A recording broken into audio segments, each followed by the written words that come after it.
Do you remember being a kid and waiting for Christmas? The slow, dragging countdown through December, school days that seemed to stretch on forever, and that unbearable gap between waking up and finally being allowed to open your new Nintendo 64 and load up The Legend of Zelda: Ocarina of Time. It felt like it took forever to get there, but now as an adult, Christmas doesn't seem to take so long to arrive. You feel like you've only just recovered from last year's excessive intake of Christmas pudding, roast potatoes and just one more mince pie, and suddenly it's back again. Along with the same socks, the same novelty mug that'll never get used, and the same silent agreement that this will definitely be the year you start getting into shape. So what's actually going on here? Why does time feel like it speeds up as we get older?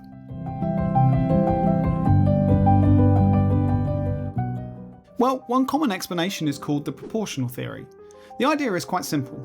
Time feels different depending on how much of your life it represents. When you're 10 years old, 1 year is huge in the context of your entire life. It's an entire chapter of your existence. So each Christmas feels like it takes a long time to come around.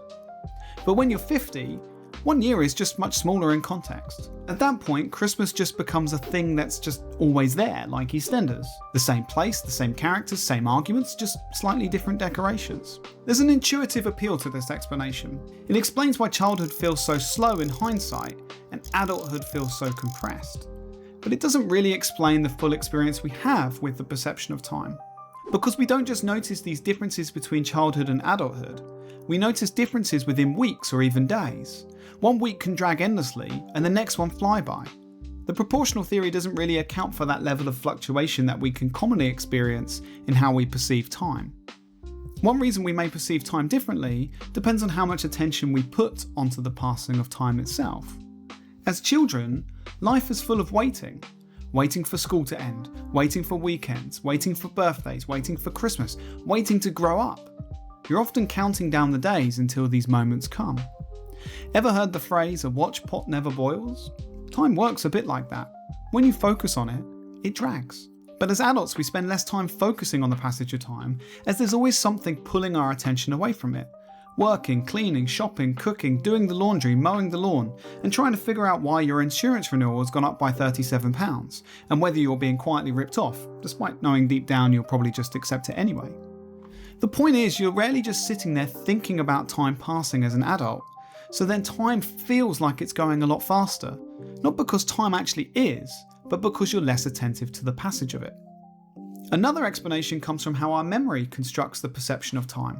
Because our brain is not a clock, it doesn't measure time like a stopwatch. It actually reconstructs it based on the information it stores. And when you're young, almost everything is new. A first day of school, a first friend, a first bike ride, your first relationship, your first kiss. You also go through a lot of change as you grow up. You change schools, you start university, you move out, you make entirely new friends. All of these new experiences and changes in your life create a distinct memory stamp, distinct chapters in your life. And that's why childhood feels so full and dense in hindsight, because it was full of unique pivotal moments your brain stored, giving rise to a rich tapestry of memories that make time feel so long. And when we compare that to adult life, well, for many of us, our lives become structured around repetition. The same commute, same workplace, same conversations, familiar weekends, the same endless list of chores to complete. It's not that life becomes meaningless, it just certainly can become more repetitive. And when these experiences repeat themselves, your brain stops storing them individually, it compresses them. That's why many of us can have that strange experience of looking back on what we did last month and think, what did I actually do? It's not that nothing happened, it's that too much of it was the same. And when you later look back over a year like that, it feels like it disappeared quickly. But all of this creates an interesting paradox. If adult life feels fast overall, why do so many individual moments in adult life feel so slow? Waiting in queues at the supermarket, sitting on hold to customer service music, the endless work meetings that definitely could have been an email. In those moments, time absolutely drags. But then you look back and wonder where it all went. This is because we're switching between two different systems of how we perceive time. The first is perspective time, and this is how we feel time when we're actually living it in the moment. The second is retrospective time, how time feels to us when we look back on it. In the moment, life can at times feel painfully slow. A dull meeting is still a dull meeting. Waiting is still waiting. That's prospective time. But retrospectively, your brain does something very different. It doesn't store every boring moment, so those long dull stretches don't leave much behind in memory. So in the end, adulthood becomes a bit of a strange contradiction. Slow while living it, but fast when remembering it. And that's why years seem to vanish. Not because life sped up, but because memory thinned out. We have fewer distinct experiences, fewer changes in our life, fewer anchors in time. All of this about how we perceive the past can therefore teach us something about how we should live our futures. Because adult life has a tendency to drift into routine. Work, eat, sleep, repeat. Weekdays blur into weekends and months blur into years.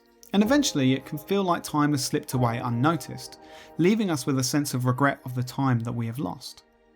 But the way we remember the past can also offer us therefore a quiet sense of hope when it comes to living a full life. Because if time is shaped by memory, then time is also shaped by how we live. You can't slow down the clock, but you can create more moments for your brain to hold on to, so the past feels richer and more dense and more fulfilling. The Roman philosopher Seneca once wrote, "It's not that we have a short time to live, but that we waste a lot of it. Life is long enough, and a sufficiently generous amount has been given to us, if it were all well invested." The point isn't that life is objectively short. It's that it can become mentally invisible when experiences in life become too familiar. So the question for all of us is, what should we be doing with the time that has been afforded to us? For me, probably get up tomorrow, go to work, answer a few emails and forget about this entire video by lunchtime. But before you do that, please do like and subscribe, or it'll be like this time we shared never existed at all.